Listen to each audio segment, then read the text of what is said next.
Welcome everyone to the Onward VR Master League. I'm your host Menorchid, and I'm joined today by my co-caster Theta. Hello. Alright, together we're bringing this Blaze versus Brothers in Arms matchup in the custom map tourney, week 5. Pretty exciting stuff. And what do we have for, let's just jump right into the bands. What do we got for band number 1, Theta? Well, our home team, which is Blaze, is deciding not to ban anything, which is interesting. Why do you think they did that? I have no idea. My guess is that they're sort of indifferent. They're just willing to play any of the customs. There's no MMR on the line, so maybe they're just open-minded. It's good guess as any. My guess is they just want to play anything. They don't care. They just want to shoot some bullets, as they say. What do we got for band number 2 from Brothers in Arms? Good old Outlet. And unfortunately, we don't have the band image for that, so Office will have to stand in today. Close enough. Close enough. I haven't seen Brothers in Arms in quite some time. It feels like it was 100 years ago. How about you? I'm trying to think of the last time that we casted them. I think it was if we did one during the regular season, I don't know, it's possible, but I think the last time we did it was during the hiatus for 1.8. Yeah, it felt like a long time. We haven't seen them, but they definitely were a pretty strong team. They showed some good teamwork. I remember them distinctly more on like Quarantine, so maybe we might see a little bit more of the long range in here, but I'm not sure. But not for map 1. Looks like Blaze is picking USS Quest, a staple of this tourney, if I'm not mistaken. It is a popular map in this tournament, to be sure. Let me find that one on there. We're going to jump to a quick intermission. When the action starts right back on up, we'll be right back with you with the action, so stay tuned.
All right, welcome everybody to USS Quest, Map 1, Blaze versus Brothers in Arms. Should be a good matchup here. Looks like we got the northeast objective. This one can be quite dangerous. The attackers can get in close and try and get that cap off, but they also have to worry about this pre-fire lane just right up ahead here. Zero, Prefontaine, and Jackal opting to go down the eastern flank here, while Naoko and Pasquin go around more of the west side. Vadi and Jackal should be in contact any moment now as they're coming right around the corner here. Jackal does not check his corner, but Jackal turns around in a really nice snapshot, taking out Vadi in the back. And now this whole eastern approach is wide open. Jackal exploiting this opening, shooting Johnny Sins, and they are on objective. I'd just like to point out that Naoko threw away his primary and is now using a silenced pistol with a flashlight exclusively. I am not surprised. Naoko is one crazy guy. And in that short time, Brothers in Arms and Blaze, their teams just got totally decimated on each side. Toxic, the last man up for Brothers in Arms, trying to defend against both of these last attackers here. Naoko trying to... Oh! Wow. Oh, and then Pasquin falls into the bathtub at the very end. Of course he does. Let's see that again here. Toxic just moving up here, trying to get a little aggressive, trying to stop the attack from coming too early, but unfortunately he trades with Naoko. Good moves on both sides. That was a brutal first round. Yeah, I was watching on the opposite side of the carrier. I was following along with Naoko on the...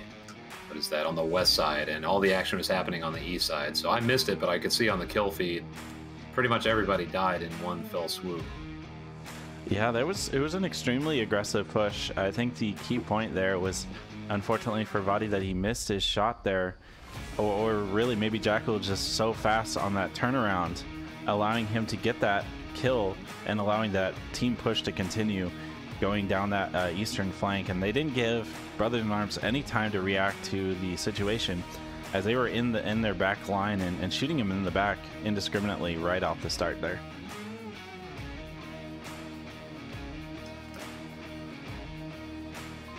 I wonder if if there's a none option for the ban.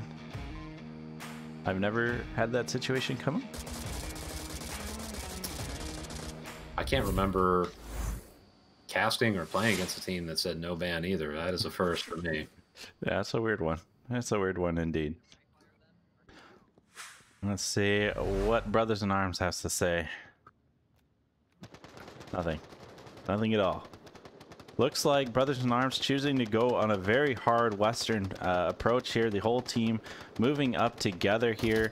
One player in the back, maybe just trying to get some backline picks off. Naoko with his pistol yet again gets a nice shot on the Toxic. It's second time coming. Looks like Naoko here getting quite aggressive. Bezichu does pick him out. Jackal getting the refrag and a down on a Shanka Muppet. Two players down. Prefontaine takes out Johnny Sins in the back. The flank is on now. Let's see. The last player here, Vadi, is having to deal with players on both sides of him, but Prefontaine catches him with his tablet out and gets that kill. Another round to Blaze. Yeah, just can't get enough of watching Naoko running out, just leading the charge with that pistol, and took somebody's head off with it too. I've heard the 5.7 is almost a small rifle. How powerful it is. I've never used it myself, but in real life. Yeah. In real life, it uses the fancy dancy 5.7 rounds, but in this game, same damage as anything. Yeah. I don't know what to say. It's just hilarious. It's great entertainment, I'll say that much, especially when he's getting kills with it. He does, I think it has like a 16 round magazine or something though, so it is quite a big pistol. And Naoko, as we all know, is quite skilled and showing it off here using his pistol instead of the bolt action this time. A little surprise, honestly.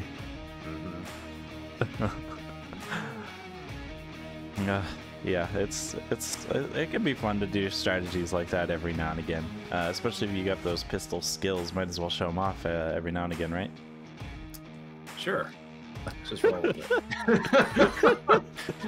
How is your pistol skills, Zeta? I haven't seen you using your pistol lately. I'm trying to think if I've ever used a pistol in a league match. I don't think I have. I don't think I fired a single pistol round, aside from just firing it off at the end of a round or at the beginning of a round. Or... Yeah, like in the middle. Let me put it this way.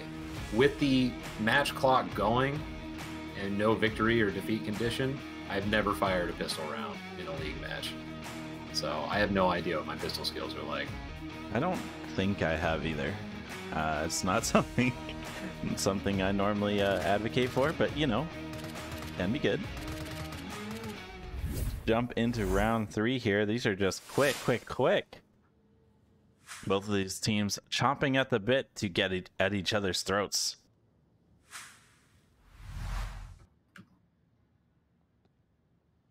All right, looks like we have, it's been pretty similar strategies. Both teams choose one side and then push it hard.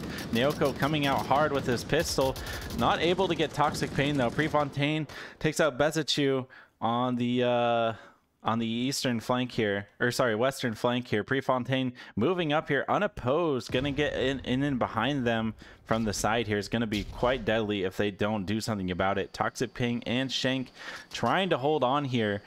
But Naoko takes out Vadi, and they are on objective. Smoke is thrown. Shank is down. Toxic is flanking around, but Zero is on the point. He's got his tablet out, but Toxic does look back, defends the objective there, and he's just totally surrounded. There's not much he could do there except die. Most of Blaze was coming across on the east side, including, I think it was Noko and Jackal were together, if I'm remembering correctly. Probably not, but they were dumping smokes and flashes, and then they had one person coming around on the west. So like you were saying, favoring one side and then throwing all their chips onto that, and it's working for Blaze. It does remind me of the old Blaze. Yes. Maybe not the pistol thing, but those strong, aggressive pushes, the use of the smoke, and other utility like the flashbangs, really powerful, and they don't give the enemy teams any time to think about what kind of strategies they can employ to counter it, because they're just in their faces immediately, and that's not really something you see, especially I'd say from the current gamut of teams in the 2 tournaments. You just don't see it as much. I think the only other team that I can think of off the top of my head is like Animal House. Oh, and Fury too. Yeah, very similar play styles to be sure. I guess there's a few, granted, but really it's not a really common strategy to be so dang aggressive all the time. But I mean, this is the map for it. I think the meta has changed significantly since the Quest release, and we're also just playing much smaller maps in the Customs tournament for the most part. And there isn't really a team that's good out there that doesn't have some confidence in being aggressive. Like, some of them prefer things one way or another, but you have to be able to impose your will to move up the ranks in this game. Absolutely, you got to be good at everything and anything possible in Onward. Except pistols. Except pistols, except bolt actions, except RPGs, except... Okay, here we go. So we got, this time, looks like they're opting as well for eastern flank there. Unfortunate for them because Zero and Jackal both coming around the backside here to oppose this push. They're going to take a bit more measured approach, expecting that Blaze is going to get aggressive. I think this is a good move here. Vadi peeks out there, gets the pick onto Zero, maybe hearing his movement coming up there, putting a stop to that defense, but he might not be ready for Jackal here, who's waiting around the corner here. Naoko gets very aggressive, again with the pistol. They just sit back and they waited for that kind of aggression and the defense, and it worked out for them. Yeah, it's kind of a 50-50, if you will, if this is going to work out in terms of letting an aggressive team come to you. But sometimes they get so overconfident, especially if they have a 3-0 or something like this situation, that it might be the right move to just let them come to you and make a mistake. And Jackal catches E-Ray in the... Is that the east? Yes. The rest of the team, though, just taking a defensive line for the offense is taking a defensive line in the middle here, slowly moving up. But Prefontaine narrowly misses seeing Toxic Pain there. He did have a shot, but just at that particular time, he'd missed it. But he should still be able to come up in behind, shank him up at Toxic. And even Bezichu, everyone is pretty exposed. Maybe not Toxic Pain there. But instead, he's opting for a further back flank, trying to catch anyone in the back and then come directly from behind them. Pasquin takes out Bezichu on this eastern side here. Looks like Jackal's getting quite impatient. He is moving up to see what his view is like here as two players come around at the same time. It is a trade.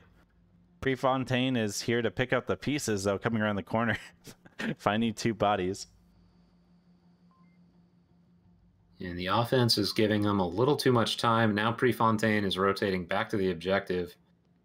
Not that they had a way of knowing this. We have the God view and everything. But if they had spearheaded into the objective, they might have gotten in there before Prefontaine could save the situation. Oh, there we go. Toxic Pain just catches a sliver of Pasquin there. Seeing his elbow, is able to take him out. Sees Prefontaine there, crossing around. He's trying to get the fight on with him, and he gets it. Brothers in Arms puts the points on the board. Good job, guys. Yeah, well played. They let the defense overextend themselves, and even though it got down to a 2v2 towards the end, that was still, I think, the right move against clearly an aggressive feeling Blaze today. Right, I totally agree. They learned in match how Blaze plays. Unfortunately for Brothers in Arms, that they do watch any cast, Blaze hasn't been playing for last season really. So to see them, you know, play in this match, to see how dang aggressive they are, and then react to that and change your play style up in order to counter it, and that's what they needed to do to come back, and we're seeing it here. So hopefully we can see more of that adaptation from Brothers in Arms there, because it worked really well for him that time. Let's see, what kind of objective? All right, so they've got an objective that's sort of isolated to one side. They do have to deal with that little, I call it the lip below the deck. But other than that, they should be able to keep somewhat of a tight lockdown around it, maybe play a little more conservatively, just like they did last round. And they have a chance to get at least close to tying it up. I believe.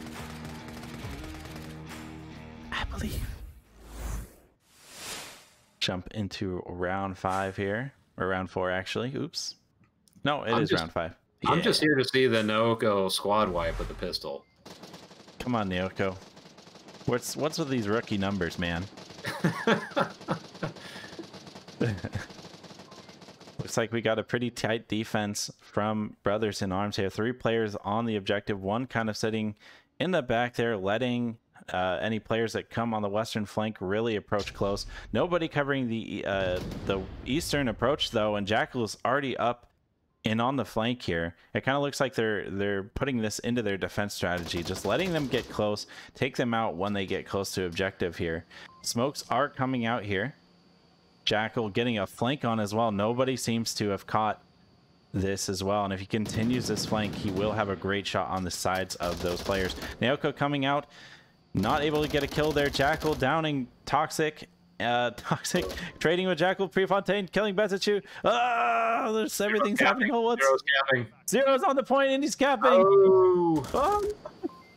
And Blaze closes it out 5-1, dramatic fashion. Oh, everything happened all at once. I was just trying to call out kills. Zero, what are you doing, man? I can't do it all at once.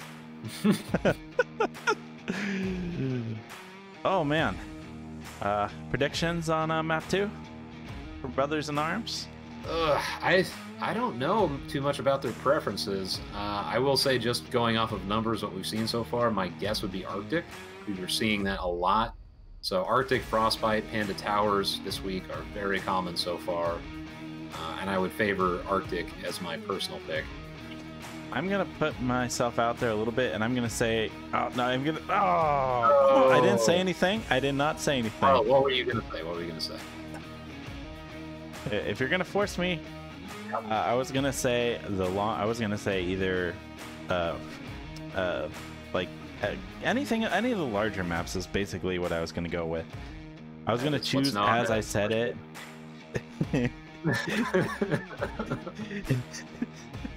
Well, I was gonna say, just because of how aggressive Blaze is, I would choose the larger map to try and counter that a bit more. Give yourself a bit more chance to do those long kind of sight lines and catch people on those really aggressive rotations.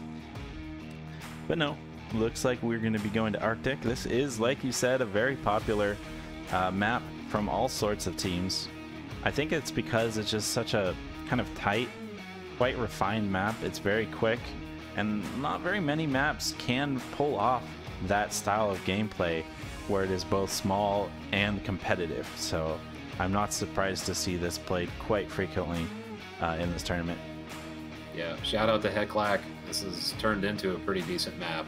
And I have to say, I was personally critical of it when it first came out, just because it's a very small map and I don't usually like those. But this one, I think, has a ton of promise, personally. I would have to agree. I won't be. I'll be honest. I don't like very many small maps, yep. But this kind of has a tight play style. Just a few tweaks in here and there, and I know Heclac is committed to bringing that for us. Let's jump in here to round one. See what Brothers in Arms can do on their map pick here against Blaze.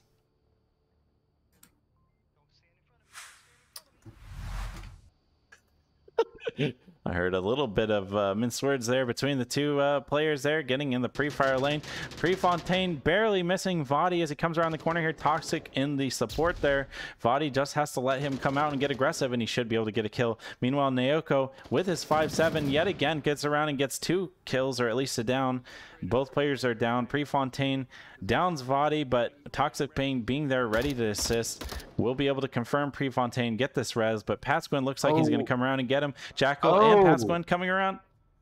Wow, that was a missed opportunity for a double there on Toxic and Vadi. Well, they're about to get shot there. They're not.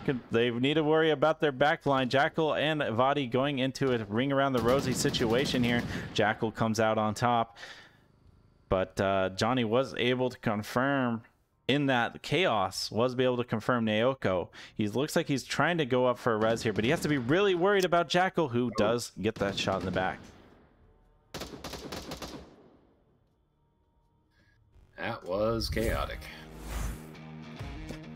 But there was a nice little ring around the rosy going on in the south. I was watching, and then I swung around to the opposite side, and there's just bodies everywhere. It's just carnage out here. I've talked to Heclac before. I do talk to quite a few map makers, and we've kind of discussed, and he's told me kind of what his vision was for this map, and this is what he envisioned. The chaos, the really hardcore rotations, the flanks, all of that is what he expected out of this map. And when he saw, you know, teams like Beginners, arguably like us, like Mayhem, and other teams just playing it really cold and slow and and measured, I guess is really the word I'm looking for, measured, it kind of threw him a little bit off, because this is a map that's kind of all about aggression, and it's really based on more of a Call of Duty or Counter-Strike, I think, is more what he was going for, play style, where it's a bit more aggressive than Onward usually is. Oh, one interesting wrinkle about the design is that he has explicitly said that he wanted to make sure people couldn't sit for too long. So you can throw grenades over pretty much everything in this. If you're playing against like a James Boak or something, you know, you have to be moving around so that you don't just get blown up. Oh, and Toxic takes out Jackal, who's clearly not happy about it. Good rotation there from Toxic. Gets the pick and then rotates to the center. Really interesting there. Unfortunately for him, Zero did catch that rotation, but wasn't able to confirm the kills. He goes around, aggressively around the corner. Vadi taking him out, then getting a Pasquin. Shank downing Prefontaine. Wow, Brothers in Arms just dominated that round. Yep. 4 up on that one. And it's surprising because Naoko and I don't remember who else was on there, but 2 people were on objective. And unless, I mean, they were only there for a few seconds. You'd have to be a lightning fast capper to make that happen. But they were dangerously close to closing that round out. That rotation didn't come from the defense. That was super interesting that you say that, because Brothers in Arms decided to take a page out of Blaze's book and get very aggressive on the defense. and it worked out. It worked out in spades. They were able to shoot I think like three people in like an ambush situation up in close right behind them without them having any chance of getting that trade back. But on the downside, like you said, 2 players were able to get right on objective. They had a very small defensive footprint there because they had like 2 players or so, 2 or 3 flanking. So it was a measured risk that they took, and this time it paid off. Yeah, and there's an angle actually discovered in our last match, to my own dismay, that on that spawn, Volt can get there before you can get into cover. It's on my perspective right now, if you're curious, but there are several spots like that where if you're not ready, the defense can establish a line and catch you so fast that you're just not ready for it. And I think that's kind of part of the spice of this map, is there are a lot of moments like that. Right. Yeah, I would totally agree there. I was with you on that push, and I was very surprised to see you dead. I was like, what happened there? And that totally stunned my attack, because I wasn't going to go in with you dead and somebody behind me, you know? Yeah. I was literal steps behind you. And yeah, that's just how quick the defense can get there. Let me just say, I'm glad you died and not me. Naturally. All right, Toxic so defense... Oh, Toxic Pain takes out Noko before he can get pistoled. No pistol for me today. Yeah, they have kind of a staggered positioning for their offense. You got 1 in the middle, 1 in the south, 2 kind of holding back in the north. The ones in the north are kind of threading behind Prefontaine, though. Not Toxic Pain. He was about to get attacked by like 2 or 3 players there. Body coming out on the street, hot and heavy with his M249, able to take out Pasquin there, rotating, not continuing his line, knowing that Blaze would respond to that aggression with their own aggression here. Now he's just sitting in the back, waiting for that back flank, which is exactly what happened. Jackal does get the upper hand, though, on that trade. What's interesting is after Vadi did that, the entire defense rotated to his direction. They were all looking south. And the offense, well, they really didn't capitalize on it from the offensive side, because they could have gone in, made an attack, and instead they waited for a rotation to the north. And Jackal goes down again. And Zero. Look at how aggressive that is. Last man up. Yeah. I mean, it was near objective and last man up, but good attack from Brothers in Arms there. I think that they're really starting to adapt.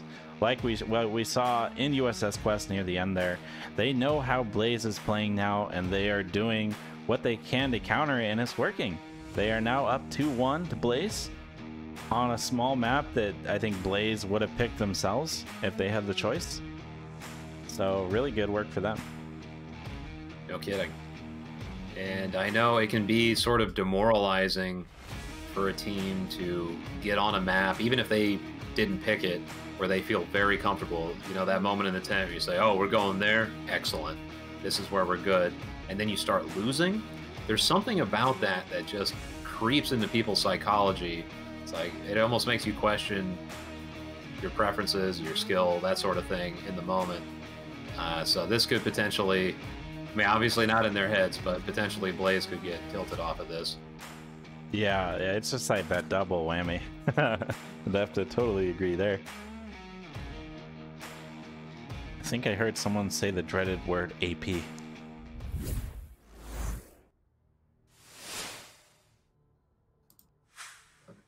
That's I need to find my puke bucket now that I've heard AP spoken.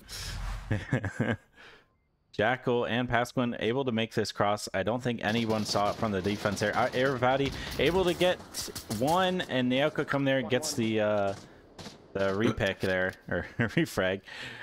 Got his pistol ready to go. And he's in a great position to attack.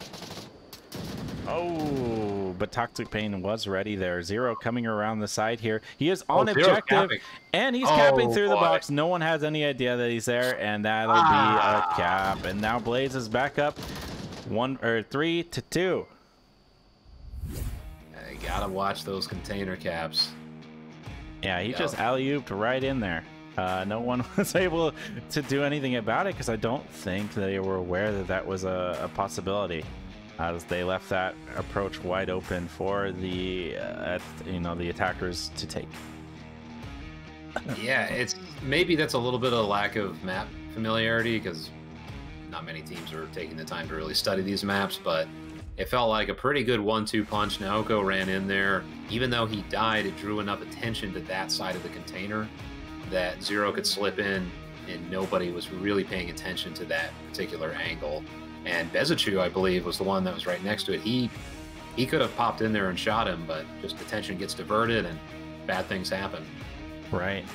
It doesn't help that even when Zero's running full sprint into the container, the objective is just so ridiculously loud that you will not be able to hear those footsteps. Yep. You know, you can't rely upon audio cues to defend the objective anymore since this latest audio patch. So you really have to have your eyes on every approach at all times. Otherwise, you're just gonna get capped on, as we saw. Yeah, I hadn't considered that. You're right, though. The OBJ sound is so loud, and the footsteps are so low. That's a pretty deadly combination. It's so loud, it's almost painful. It's like louder than gunshots. Yeah. Speaking of gunshots here, Shank trying to get that narrow angle on a Zero as he was in the that center building there, not able to quite confirm it. Grenade comes out trying to take him out there, as they know they kind of pull back after a kill there, not quite able to get them. Looks like they're going for quite a conservative strategy, honestly, since our last few rounds there. Pasquin in the middle getting taken out by Toxic as he rotates now around the backside, completely clear until at least he gets a Prefontaine. Bezichu gets a nice pick onto Jackal. Prefontaine in that back position, able to take out Toxic Pain. Now Bezichu and Prefontaine should be into contact any moment here. Prefontaine coming around the corner, but Bezichu getting the upper hand on Prefontaine. Yeah, looks like Bezichu's going to get another as well. Gets Zero. That's all up to Naoko. Interesting strategy on Brothers in Arms' part, because they had Iravati all the way in the west just watching their backside for the majority of that round. And now he moves up to support Bezichu. Naoko checking angles. Oh, he knows it. Bezichu sees him. But Naoko, all credit to him, was able to get a trade there.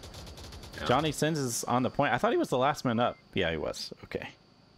Okay. Good moves. Good moves, everybody. Yeah, Brothers in Arms is finding quite a bit of success on those rounds where they just take a deep breath and let the Blazers, I don't know what you'd call them. The Blazers are pushing up. What do we do? Blaze boys. So letting them come to them, and Blaze is rushing into their fire. Also, like I was saying, Iravati all the way in the back, watching their flank, just waiting for somebody to lurk in behind them, but didn't happen, and he moved up. And anyway, it just seemed to work out to not just go full bore into the aggression barrel, so to speak. All right, they're doing really well for themselves. This is what marks like a lower ranked team versus a higher one, or one that has aspirations to quickly move up the ladder, is a team that can adapt in round. You can't just rely upon your set strategies that you've been practicing, even in scrims. Honestly, if you're able to adapt in round to a team that shows hyper aggressive tendencies or hyper conservative tendencies and make it work, that is what allows you to rise up in the ranks. Definitely. And they do have, I kind of hesitate to say a defensive advantage on this map just because defense and offense are so fluid, but they do have somewhat of an advantage that they can kind of wait for Blaze to come to them. They're in close. I'm on Naoko right now as he walks around with his pistol here, not able to find anyone. All the defense is quite tucked in here. They're just going around looking for those kills. So close to objective. Vadi able to take out Jackal. Naoko finding exactly where he was, going off that, taking out Vadi, taking out Shank, and he is dangerously close to objective here. Zero on the opposite flank here. Johnny Sins forced to defend the objective. Naoko is on it. He's moving in for the kill. He takes out another player here. Oh my gosh, the Naoko. Oh, and the grenade hits Naoko. What? That was crazy. Pasquin is on objective, but Toxic takes him. Oh no. Dang. Naoko was on a roll there, but just couldn't get that last guy because of the grenade. I think it was dropped by the person he had just killed. And yeah, gets the cleanup on that very last kill for Brothers in Arms, and they take map 2. No, I tried to get a replay, but I was just like in awe. Unfortunately, it was in that small building, so I couldn't get the greatest angle. But holy crap. What a round. Indeed. That was something to behold. I didn't expect that. Like, Naoko, I think, killed 4. Did he kill 4 there? He has the most kills on his team, 9 and 6, with a pistol. Naoko, you madman! Really? Dang. I can't believe he got a 4 kill. And then, despite all that, Brothers in Arms brings it back.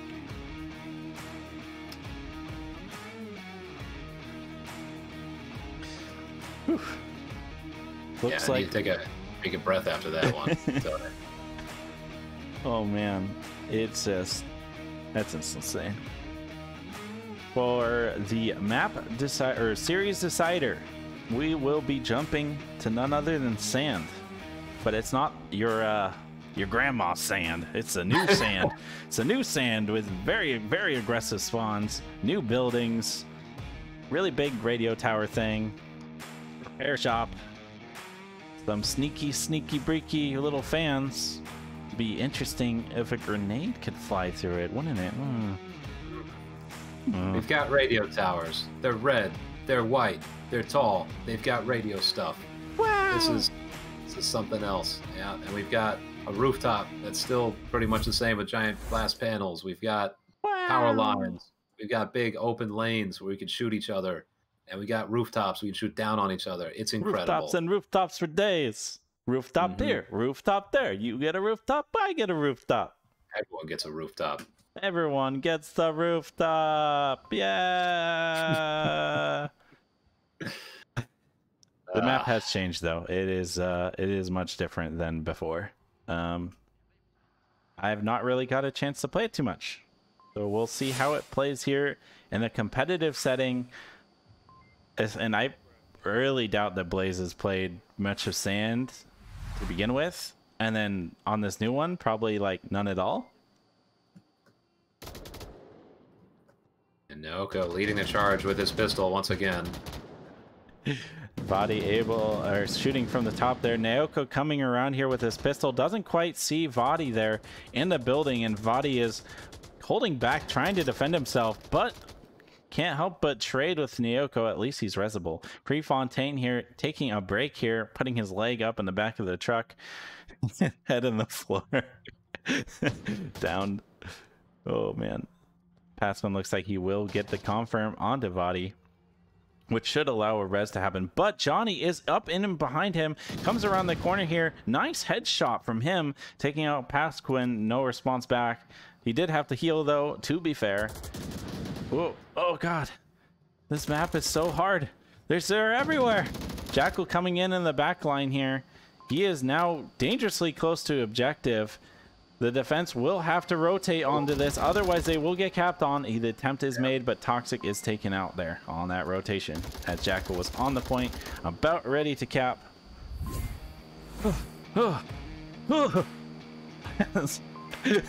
Just trying to spin the camera everywhere.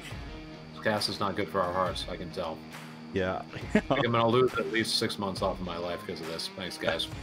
Yeah, you're welcome. The objective building, actually, if you look at it, there's a big sky roof. Oh, it looks like it has collision, so no grenades will be coming from that sky roof. Sky roof? Sky. Isn't it called a sky roof? What is it called? What is it? Skylight? Skylight, yes, thank you. I feel like sky roof is kind of redundant. some stupid shit that. Oop. My bad. Sorry. Some stupid what's the things opposite that of Mono would like say. About a ground roof? Because I'm pretty sure we call that a floor. Oops. Sorry, Doman. Sorry, Doman. My own stupidity brings out the dumb in me? Question mark. I see. And we appear to have lost somebody on Brothers in Arms. Brothers in Arms now. I'll leave. Yeah, you should. Because it's still plural. It would only be brother in arm if it was one person. Brother in 10 arms? Get out. Okay. Let's see how long this takes. Let me send a message to one of these guys. I'm going to jump into the gameplay view here. Do just a quick flyby on the sky of this new map. Some new models. I know I've seen this one in development from Koi's. Pretty little interesting little fruit stand kind of building. A little bit of cover in there. A little bit of hard wall cover followed by some kind of like knee-high whatever style cover as well in the center. I think that would be an interesting little place to defend or attack from. We still got those doors that are quite deadly to approach. You have this new kind of repair building in case your pickup truck or other 1980s vehicle needs repairs. But looks like we don't have time for that because the next round is starting. This train don't stop. Oh, you're not going up? No. I'll try. It's gonna be hard for pistol, but okay. Yoko's just trying to defend with a pistol. Prefontaine immediately in the backline there, able to take out Shank. Toxic shot from the pistol from Naoko. Zero taking out Bezichu. And Johnny is true and well surrounded. Something. Words. I can do them. No, I can't. No, I can't. You're right. Because you cannot. The first step is to admit that I can't do it. Johnny able to take Naoko there. Prefontaine looking like he's going for a flank on the backside, knowing exactly where he is here. Making sure he doesn't team kill Vadi. Shot by Jackal. Prefontaine coming around the backside, taking out Johnny Sins. Blaze taking another point. That was really fast. I was trying to keep track. Team kill. Yeah, as is tradition. It's fine. Goodbye, Mike Kills. Yeah. I knew thee well. So that was. I don't think that even hit a minute, if I remember correctly. That was quick. No, that was one of those really quick spawns where the defense can be up in your face as you're exiting the building. Really have to be aware of that on this map. It is very, very tough to counter that as an attacker. Like I said, I really haven't played this new map, so I don't really have strategies yet for it. But dang it, it's tough to deal with that. But that said, I think Koiz has said that he is adjusting the spawns a tad to make it a little bit less hectic. A little less hectic at the start there. Yeah, it seems like the spawns are a little chaotic on this map. You run into people pretty fast. I like these little background buildings. They're nice. They're really generic, and I think they look, I mean, there's only like one of them, maybe two, or he probably just spun it around, but for a one building generic ring around the map, I think it works fairly well. And with the window arrangement, it looks like they're happy faces in some sense. Like a face going, oh! Yeah. Are they rooting for you, or are they laughing at you? That is the eternal question. Bezichu immediately taking out Zero Toxic, getting Pasquin. Defense getting quite aggressive here, or I guess not even aggressive, just taking the center building and defending from both of these buildings, one near objective and one in the center here. Probably pretty good move. Jackal and Vadi about to run into each other in this doorway. I think Yurei is going to get that one. There it is. But Jackal does get Bezichu before he goes down. Just a target-rich environment. Yeah, and the Pistol Warrior goes down, so it is all up to Prefontaine. 1v4.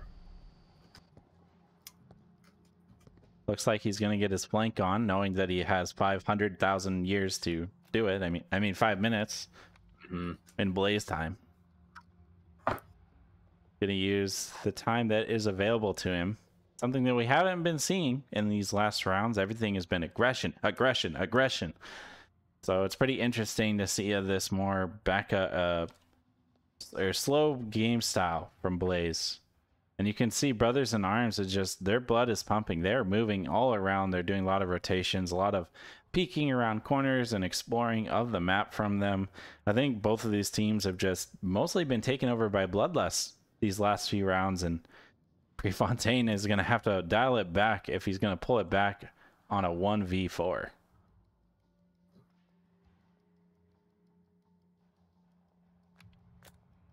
I think I saw a C4 there in the street. Or maybe it's just a grenade. He gets a pick onto Toxic Pain.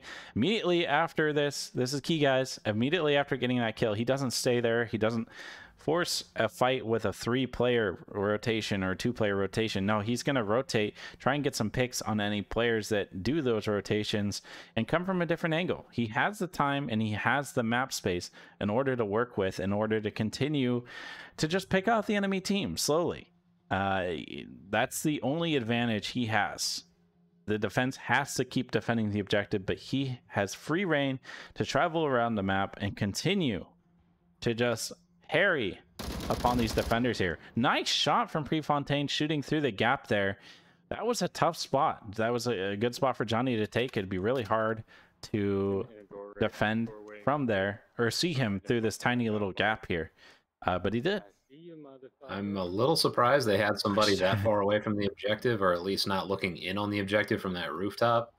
Because right now, their greatest enemy is going to be separation.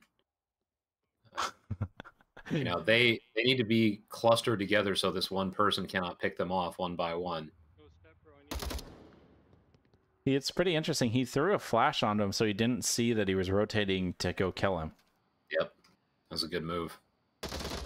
Now he gets shank him up it, and just like that, it went from a 1v4 to a 1v1. Sometimes it can be good to just play tight and conservative when you have such a big lead. Force him to come to you where the brunt of your entire defense force can work together to face the one player. But when everybody is taking these long sight lines, it gives the attackers that opportunity to get those picks that I was talking about earlier. And Vadi was even peeking towards the roof after that last kill, and in his position, he needs to just be locked down on the objective. No ifs, ands, or buts about it. It's not an objective where you could get snuck up on, really. There's several angles, I suppose, but you should have pretty decent visibility if you just pick a side. Oh, Prefontaine just barely missing Vadi there, but now Vadi has the information, knowing where Prefontaine is. He's choosing to take kind of a Tightmar angle, knowing that he has to cross the street, that he can defend it from here, knowing that he's not going to get flanked, at least in the short term. But that's what we're going to get. Prefontaine is going for a flank. He's not taking the bait. He's going around the back here, and if Vadi doesn't reposition or at least be cognizant of this possible attack pattern, he's going to be in for some pain. But he comes around and he gets it. He gets the pick. Wow, that was close. That was close. That was an intense bit of gameplay there at the end. Both players just trying to play mind games with each other, continuing to push around and go for those. And Prefontaine got really close, I think, to getting that pick, or at least a trade off. And then it's anyone's game on who wins that trade. That was the crazy part, is not only did he bring it down to a 1v1, but it ended in a situation that could have been a trade. I mean, they're just facing each other at a neutral angle. And wow. And I hope Brothers in Arms watches this footage and changes how they operate their defense, because that should not be happening. We all get that bloodlust. Especially you got an accurate kill count. You're like, we have 4, they have 1. I'm gonna get this last kill, and Theta's not. So yeah, and then we all die, and then we have to go back to the 10. And James is really mean. Oh my fault. I needed the kills. That's what you get for trying to kill ahead of me. Just not right. That's what it is. Getting a kill ahead of you. Yep. Not losing it or for the team or anything. It's no. Oh, that doesn't Data matter. gets all the kills. It's just KDR is the only thing that matters. Not Absolutely, man. Truth. Great. Yeah. Oh man, this has been explosive. This is fun. I'm enjoying myself. It's a good time. It's a good time. We got people throwing pistols out. We've got 1v4s turning into 1v1s. We've got custom maps. It's a Sunday. Where could you go wrong? Naoko also has a flashlight on his pistol. Yep. And silencer. I guess he has points for days. And I think he has a sight on it too. Yeah, he's got a red dot. It's like 100 points in there. Jackal getting really aggressive, coming around the back here. Takes out 1, takes out 2. Got to get that reload in, but now Johnny Sins is in danger if Jackal continues this hard flank here. Or Toxic, who looks like he's coming around trying to find this flanker. Stop the bleed before it continues. Oh, nice shot from Toxic. Yeah, good flick for sure. Ooh, those grenades almost got Johnny. That was so close. I'm fine. I'm gonna buy a lottery ticket when I get home. Just gonna brush these pieces of fragmentation off my shoulder. No big deal. Naoko looking like he's gonna come around the corner here. He's got his pistol out. Oh, Prefontaine took it. Yeah, that's not fun. Hey man, the pistol guy was coming. What are you doing? Naoko completely runs past Body, who looks confused. He's now running up behind him. He's not gonna let him get in the back line there. Gets that pick. And now let's jump over to Toxic, who is on the point. He's on the point. What the? There's an objective here. He's capping. Oh, but Pasquin just stops him from getting that cap. That was so close. So close. I bet he only had like 1 or 2 numbers left. Oh, man. Brutal. Wow. Oh, man. Okay. Moment's over. Moment's over. All right, 1v3. Vadi versus the world. Pretty similar situation to last round. He does fire, giving his position away, letting Zero be completely aware where he was, able to take him out and give Blaze another point on the board. Yeah, dang, that would have been something if, who was it? Was it Toxic or Johnny? I don't remember who was on the point, but whoever was on the point, they were about to shake up this whole map. Yeah, I think it was Toxic as well. So close. The difference between a 3-2 and a 3-1 in either's favor. Wow, that was really confusing way to say it. But you know what I mean. But it's fine. Well, it went from Blaze in the Ascendant here with 3 points on Brothers in Arms 1 possible complete series win next round if Blaze is able to take it, versus Brothers in Arms being up 3 to Blaze's 2. And putting them in a much better position to also get a series win against Blaze. A little better explained this time.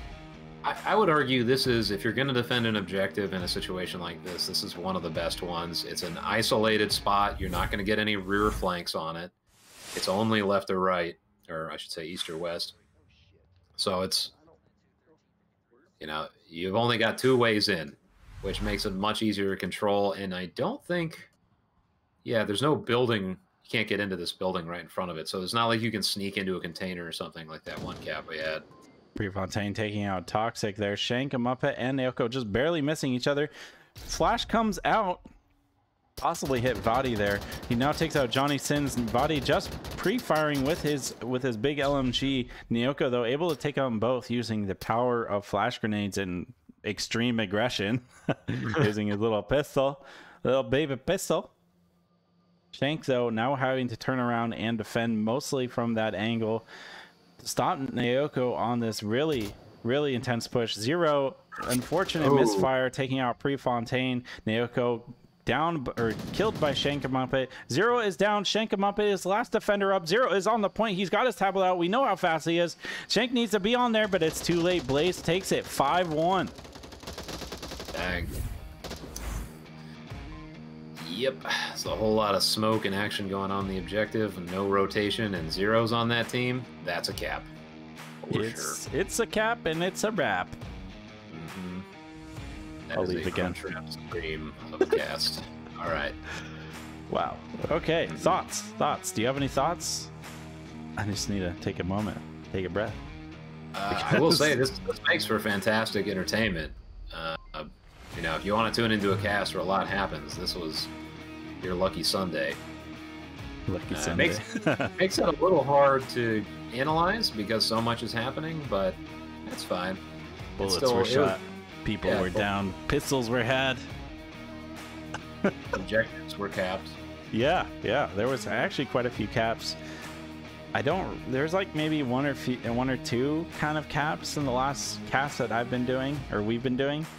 But this time it was cap central. There was like 4 caps, maybe 3. I think there was 3. I think 3. Yeah, 3 sounds like the correct number. Very, very hardcore aggression. That's not something we've been seeing these teams playing. I think a little bit more conservative. They don't know these custom maps, and it is in a competition setting. So people have been taking it a little bit more slow, a little bit more measured. Even when there has been flanks, notably from teams like Peacekeepers, they've been kind of on the tame side for kind of these flanks, not compared to this hyper aggression that we've been seeing against Blaze, and arguably a couple times from Brothers in Arms. I think that Brothers in Arms did a great job mixing a conservative play style, which from what I've been seeing is kind of more of their focus, and being able to rotate into that aggressive play style and keep Blaze guessing, even on the defense, and it worked really well there. I think against a lot of these more normal, slower moving teams, that a kind of aggressive style, where they really get all the way back in their spawn and they just go and shoot everyone in the back, would struggle to work if that's not your team's play style that you practice all the time. But Brothers in Arms able to bring it for this series, really putting Blaze to the test, and they got the map to win, and a lot of those rounds on the last one, Sand here, have actually been fairly close, I think. And especially that one where they had 4, it could have easily gone the other way, and I think they could, and they were so close to that cap as well, and I think it was the last objective, so that was exciting. I don't know about you, but I was at the edge of my seat the whole time there. I will say, if you got any friends that you want to get into VR esports, send them this cast, because that was probably the spiciest cast I've seen in a long time. Right. And yeah. Honestly, I've heard people say things like, "Oh, well, competitive play is just a bunch of guys sitting around watching angles." This is the counterpoint to that. So pass it around, guys. Pass it around. Yeah, there's a lot of different play styles you can take in Onward, and here we got a great dose of what an aggressive play style and counter play style can look like. So really good job from both of those teams. This has been Blaze versus Brothers in Arms, brought to you by Menorkid, myself, and Theta, my co-caster.